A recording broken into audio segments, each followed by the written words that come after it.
là, c'est magnifique. Il y a une chier devant. Alors je sais pas si on entend très bien dans la vidéo.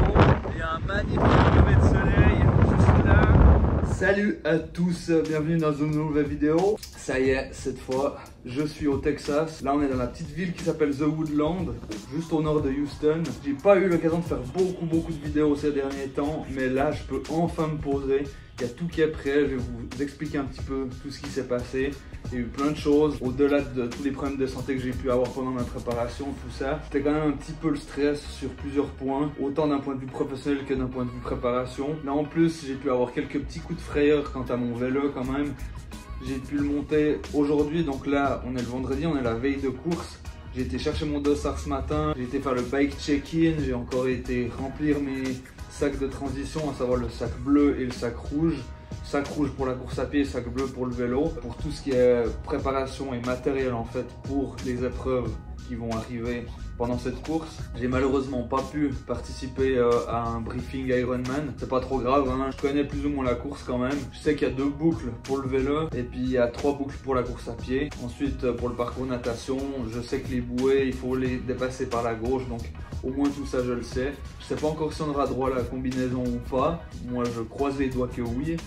Quoi qu'il en soit, je me mets pas trop de pression. Là, comme vous pouvez le voir, je suis clairement posé, je suis en train de glandouiller avec un café qui est dégueulasse d'ailleurs. Il est vraiment deg, avec une machine que j'ai fait là dans la chambre d'hôtel de ce petit motel en fait. Je pense que la machine à café elle a coûté 2 ou 3 $ max, grand max. Il est dégueulasse, mais voilà. Niveau alimentation, je dois avouer que j'ai pas vraiment fait attention à ce que je mangeais là pendant le début de ce séjour, hein, parce que ça fait déjà 3 jours que je suis là aux États-Unis. J'ai pas vraiment regardé. C'est en même temps pas très facile quand même de trouver de bons aliments, hein. C'est beaucoup des burgers, des pizzas, des hot dogs, des trucs comme ça. Donc on fait avec. J'ai quand même été au Walmart, c'est ces centres commerciaux qu'on trouve aux États-Unis, comme Migros, Coop, Carrefour, Leclerc et tous ces trucs, mais version américaine. Et puis là j'ai quand même pu trouver certaines choses que j'ai pu acheter aussi pour mes transitions, parce qu'il y a quand même un truc, je vais vous montrer. Alors il y a le sac orange et le sac noir Ironman que j'ai pas encore amené, hein. Ça c'est quelque chose que je vais amener demain matin sur le lieu de la course. Ça, c'est des sacoches d'alimentation que je vais trouver à la moitié du parcours vélo ou du parcours course à pied, dans lequel il y a de l'alimentation, il peut y avoir de la crème solaire, des trucs pour préparer au mieux ma course. Enfin, alimenter au mieux ma course quand même, parce que je peux pas trimballer un caclon avec une fondue sur moi, bien évidemment. Donc là, moi, je compte m'arrêter, prendre mon alimentation, m'alimenter correctement, m'hydrater correctement, et puis repartir sur ma course. C'est hyper important, et puis j'en aurai bien besoin, je le sais très bien. D'un point de vue matériel, parce que c'est vrai qu'on reçoit quand même pas mal de matos quand on fait ces courses Ironman. En même temps, quand on voit le prix qu'on pose pour ce genre d'inscription, ce genre de course, ben, c'est quand même mérité entre guillemets qu'on ait du bon matériel. On reçoit toujours un sac, le sac à dos que voilà, hein, franchement, je le trouve super classe, il est spacieux, franchement il est assez cool. On reçoit également le bonnet de bain sur lequel ils ont magnifiquement écrit mon numéro de dossard, hein, donc ce sera le 2781. Le dossard il est déjà dans le sac rouge, hein, parce que comme j'ai dit avant, j'ai pu amener mon vélo, enfin j'ai pu le monter, j'ai pu l'amener pour le bike check-in.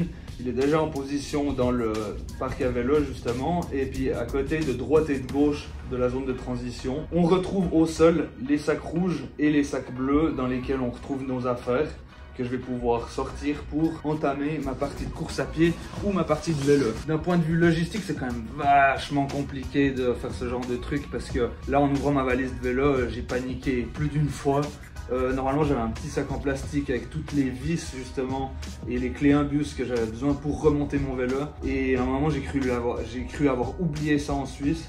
Et puis au final pas, c'était camouflé quelque part, c'était dans ma sacoche d'alimentation. Puis j'ai quand même réussi à trouver ce matériel là, les vis et les clés imbus. C'était un énorme soulagement, parce que j'ai paniqué pendant quoi, 3-4 minutes. Pendant 3-4 minutes j'étais un petit peu en train de tourner autour, en train de me dire putain c'est pas possible, ça y est c'est fini, la punchlos là, la course c'est mort, c'est raide. Et puis au final tout est prêt. J'ai quand même eu des dégâts pendant le transport du vélo dans l'avion.